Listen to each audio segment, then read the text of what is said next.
Shashi Institute of Technology and Engineering కళాశాల తాడేపల్లిగూడెంలో జాతీయ స్థాయి సాంకేతిక మరియు సాంస్కృతిక ఉత్సవం అన్వేషణ 2023ను శుక్రవారం ఘనంగా ప్రారంభించారు.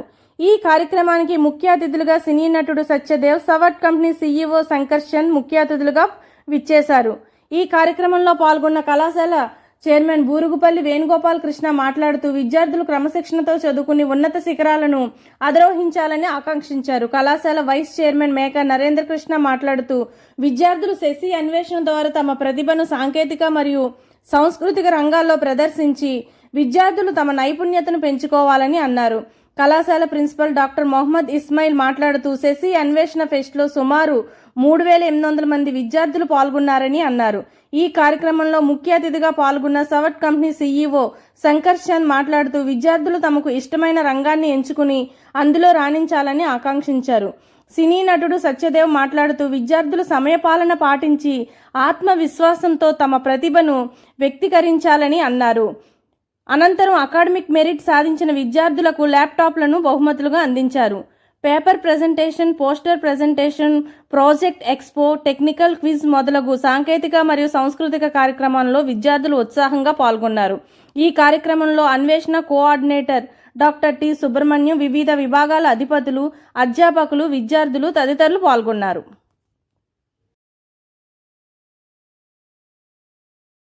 అన్నట్టు ఐశ్వర్యం లవ్ చేయాలంటే అనకాపల్లి నుంచి కాదు, బొంబాయి వెళ్ళాలి.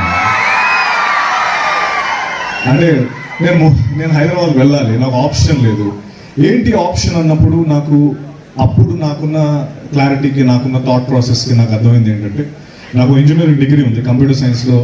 అంటే నేను టాపర్ని లేకపోతే ఏం కాదు, ఓకే, చిన్న బ్యాక్లాగ్సే క్లియర్ చేసుకుంటూ వచ్చి ఇంజనీరింగ్ కంప్లీట్ చేశాను. కాకపోతే ఆ డిగ్రీ అనేది ఎందుకు నాకు అంత ఇంపార్టెంట్ అంటే, నాకు జాబ్ తీసుకొచ్చింది.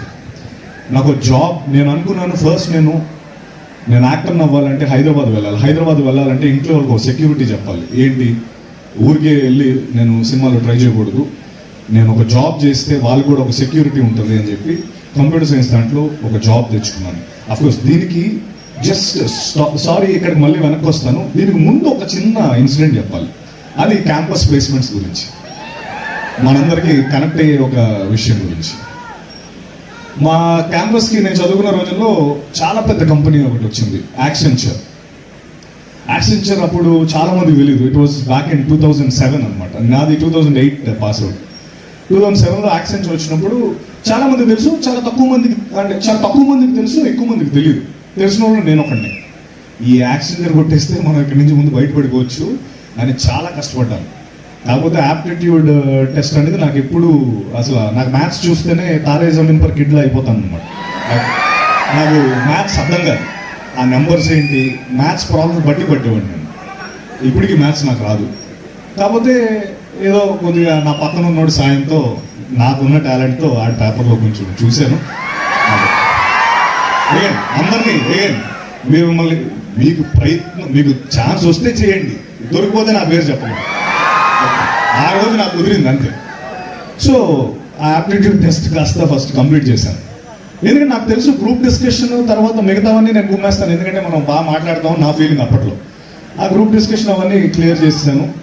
లాస్ట్ రౌండ్, 5th రౌండ్ ఏదో straight 1-on-1 with the campus placement అక్కడ ఎవరు ఒక ఇంజనీర్ ఉంటారు కదా, ఆ పర్టికులర్ కంపెనీ అతను వచ్చాడు. అన్ని రౌండ్స్ క్లియర్ చేశాను. I know I can please him, నేను గ్యారంటీ దాన్ని ప్లీజ్ చేసేస్తానని చాలా కాన్ఫిడెంట్గా లోపలికి వెళ్తే, అతను అడిగిన క్వశ్చన్కి అంటే ఏమో మరి నేను కొంచెం అతిగా కనిపించానేమో, నన్ను ఎక్కువ క్వశ్చన్లు అడిగాడు ఆయన. ఏవో జావా కోడింగ్ ఏదో వ్యవస్థం చేసాడు. నన్ను ఏంటిది, నాకు ఇవన్నీ ఎందుకు వస్తాయి, నేను ఇంకా ఇప్పుడే కదా ఇంజనీరింగ్ అవన్నీ చేస్తే నేను ఈ పొజిషన్లో ఉంటాను కదా అనుకున్నాను. అయితే దురదృష్టవశాత్తు పోతే చాలా బాధపడ్డాను కింద మీద. అంటే ఇన్ఫ్యాక్ట్ నా లైఫ్లో ఏడ్చిన కొద్ది క్షణాల్లో అదొక క్షణం. చాలా అంటే అరే హైదరాబాద్ వెళ్ళే ఒక్క ఛాన్స్ ఇది మిస్ అయిపోయిందని. అప్పుడు నేను ఒకటి అనుకున్నా, నెక్స్ట్ టైం నేను ఏదైనా క్యాంపస్ వస్తే, అఫ్కోర్స్ ఈ క్యాంపస్ ఇంటర్వ్యూతో మా కాలేజీలో సగం మంది వెళ్ళిపోయారు, అందరూ సెలెక్ట్ అయిపోయారు. ఒక 10% మంది మిగిలిపోయారు, అందులో నేను ఒకటిని. ఇప్పుడు ఎలా మనం క్యాంపస్ ఇది రాకపోతే మనం హైదరాబాద్ వెళ్ళలేము అన్నప్పుడు ఒక కంపెనీ వచ్చింది. అందులో అగైన్ మళ్ళీ అప్పుడు కూడా అదృష్టం నా వెంటుండి ఒకడు దొరికాడు, మెల్లగా కానిచ్చాను ఫస్ట్ రౌండ్. తర్వాత రౌండ్స్ అగైన్ ఫైనల్ రౌండ్కి వచ్చినప్పుడు సేమ్ చిన్న టెన్షన్. వాడు నన్ను సేమ్ ఒక ఏదో అడిగాడు, చాలా కష్టమైన క్వశ్చన్. ఈసారి ఫిక్స్ అయిపోయాను, మీరు అడిగింది కాదు నాకు వచ్చిందే చెప్తానని చెప్పి. సార్ ఇది నేర్చుకోలేదు, నా దగ్గర ఇంకోటి ఉంది, వేరే ఒక ప్రోగ్రామ్ ఉంది, అది మీకు పక్కాగా ఎక్స్ప్లెయిన్ చేస్తానని పేపర్ పైన నాకు తెలిసిన ఒక సి ప్రోగ్రామ్ రాసి దానికి ఎందుకు బ్రేసెస్ పెడతారు, ఎందుకు క్లోజ్ చేస్తారు అన్నీ ఎక్స్ప్లెయిన్ చేశాను.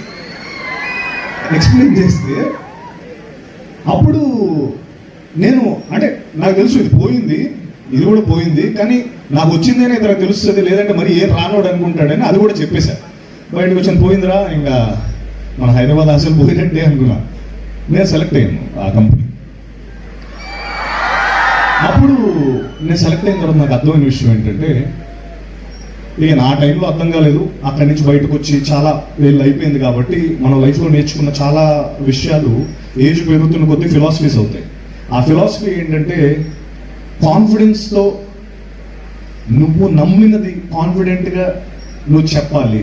నువ్వు నమ్మిన ఒక అది ఏదైనా, అది మేబీ తప్పు కావచ్చు, బట్ నువ్వు నేర్చుకున్నది చాలా కాన్ఫిడెంట్గా ప్రజెంట్ చేసినప్పుడు అది the world will answer, the world will cater అన్నదానికి ఇది ఒక చిన్న ఎగ్జాంపుల్. మీకు పెద్ద ఎగ్జాంపుల్ చెప్తాను, ఇది మీ అందరికీ అర్థమయ్యే ఎగ్జాంపుల్. ఇండియన్ సినిమా అంటే పాటలు, ఇండియన్ సినిమా అంటే పాటలు పాడుకుంటారా, వాళ్ళ మధ్యలో డ్యాన్స్లు వేస్తుంటారా, హీరో వచ్చి డ్యాన్స్ స్టెప్లు వేస్తుంటారా, ఏం సినిమాలు రా అని హాలీవుడ్ అంతా మనం అనుకుంటారు, అనుకునే వాళ్ళు. కానీ ఇండియన్ ఫిల్మ్ ఇండస్ట్రీ అంటేనే పాటలు. చాలా మంది comfortable, but then why I actually chose to come to this event is I had actually met a few of your alumni in different parts of my business journey. A few of them had even been my team members and worked with Savart and few of my other companies in the past. I found them to be really smart and hardworking and really good at what they do. So I was interested and curious to come to the roots and see what's special about this institution. And of course I had my personal selfishness, which is this season, whenever if we get an opportunity, Savart will join the placement season this year. So we'd be looking forward to work with a lot of people in computer science and a lot of other subjects that you guys have already have great talent with. In terms of my journey, which the team at Sasi had asked me to brief you a little about, I'll spare the minute details and I'll tell you few of the takeaways from my entire journey.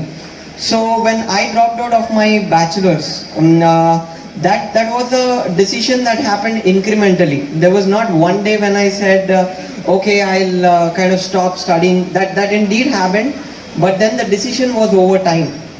In terms of why I did that, education I feel today needs a lot of relevance and updation in terms of what's more applicable in real life basically. So there's a growing disconnect between what is taught in institutions and what is being applied. So there must be lot of interest and efforts put up to ensure that this gap is bridged. So at Savart we started a small initiative called Nirvana, where we're trying to educate everybody from kids to professionals in terms of personal finance and investing, in terms of helping them understand why understanding money is important at a very young age, which is not very often taught in educational institutions. But then I see that trend is changing, and the adaptation rate of what's relevant and what's changing in the world is being also taught right now. So I'd like to see more of that happening. And second, in terms of what we want to do as passion, as a career choice. So whenever we talk about a career in India, we restrict ourselves to being an engineer or a doctor, or there are 4 or 5 very popular professions basically. Whether you want to be a swimmer, you want to be an athlete, whether you want to be a dancer or even an actor, most of them are actually forced in terms of what we want to do as passion, as a career choice. So whenever we talk about a career in India, we restrict ourselves to being an engineer or a doctor, or there are 4 or 5 very popular professions basically. Whether you want to be a swimmer, you want to be an athlete, whether you want to be a dancer or even an actor, most of them are actually forced to take up the more conventional professions, which are no less, but then you're forced to do that because everybody is going there and nobody wants to take the risk. So this, I think, this idea and this culture of innovation and entrepreneurship and risk taking, even if it's not imbibed outside, I think it's an intrinsic thing that can be developed over time. And it's most important that you simply follow your passion and do what you want to do. And very important in this journey is that you take advice from the right set of people. Because if you take it from the wrong set of people, you'll only get demotivated. So choosing your passion, getting the right kind of education, doing what you want to do, I think these are the takeaways that I would give you from my journey. And anybody who wants to meet offline and understand more about what we do, and anybody who wants to build a career in the stock market or in the capital markets, I'd be happy to connect. And thanks once again to the entire team of Sasi and to the chief guest.